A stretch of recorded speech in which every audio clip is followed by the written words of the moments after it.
गौतम बुद्ध के बचपन का जीवन बहुत ही ऐश्वर्य में बीता। उनके पास में सारी चीजें मौजूद थी जिससे वह एक अच्छा जीवन बिता सकते थे। लेकिन वह सब पाकर भी उन सब चीजों से संतुष्ट नहीं थे। उनका मन हमेशा सत्य को जानने के लिए विचलित रहता था। वह सत्य जीवन का परम सत्य था जिसे जानने के लिए महात्मा बुद्ध ने अपना घर बार सब कुछ छोड़ दिया।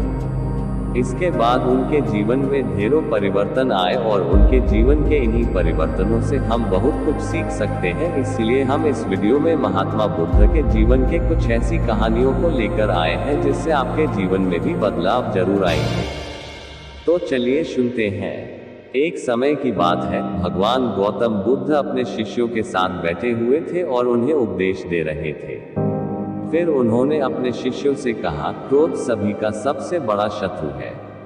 क्रोध करने वाला व्यक्ति न सिर्फ खुद को नुकसान पहुंचाता है बल्कि दूसरों को भी नुकसान पहुंचाता है।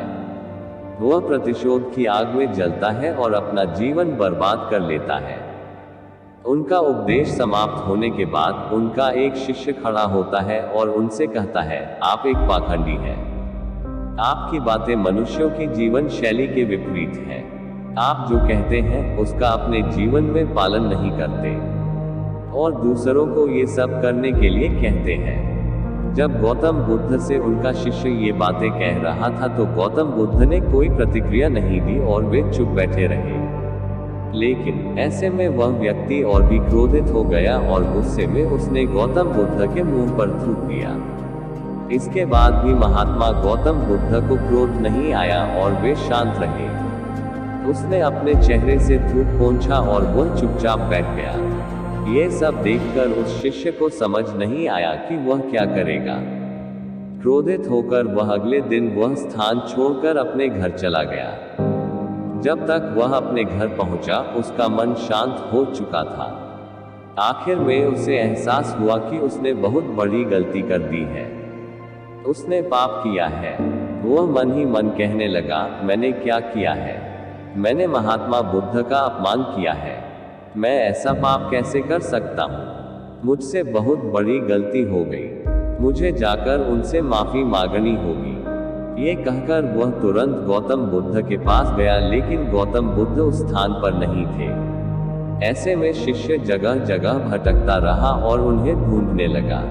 जैसे ही उसे बुद्ध मिले वह उनके चरणों में गिर पड़ा और उनसे कहने लगा, मुझे क्षमा कर दीजिए। मुझसे गलती हुई है और मैंने आपका अपमान किया है। मैंने यह महान पाप किया है। ये सब देखकर गौतम बुद्ध ने उससे कहा, शांत हो जाओ, बताओ क्या बात है? आप कौन हैं? जब गौतम बुद्ध ने ये पूछा तो वे चौंक गए।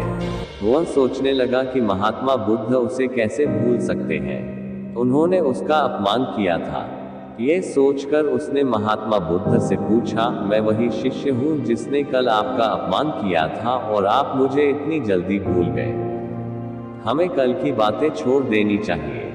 चाहे वह अच्छा हो या बुरा, हमें उसके बारे में बार बार नहीं सोचना चाहिए। मैं अतीत को छोड़कर आगे बढ़ता हूँ और हम सभी को भी ऐसा ही करना चाहिए। महात्मा बुद्ध ने उस शिष्य से कहा। महात्मा बुद्ध की ये बातें सुनकर शिष्य और भी प्रभावित हुआ और उनसे बोला, मैं आज से उनकी हर बात मानूंगा। मॉरल ऑफ द स्टोरी, इस कहानी से हमें ये सीख मिलती है कि क्रोध करना इंसान के लिए सबसे खतरनाक है। यह मनुष्य का सबसे बड़ा दुश्मन है जो उसे बर्बाद कर सकता है। इसलिए मनुष्य को कभी भी क्रोध नहीं करना चाहिए। इस कहानी से हमें ये भी सीख मिलती है कि बीती हुई बातों को हमें भूलकर आगे बढ़ना चाहिए। अगर कोई मनुष्य अपनी बीती हुई बातों पर ज्यादा ध्यान देता है तो उसका ध्यान पूरी तरह से भूतकाल में लगा होता है और वह इंसान कभी भी आगे बढ़ने की और विचार नहीं कर पाता। इसीलिए हमेशा पुरानी बातों को छोड़कर आगे बढ़ने की सोचें।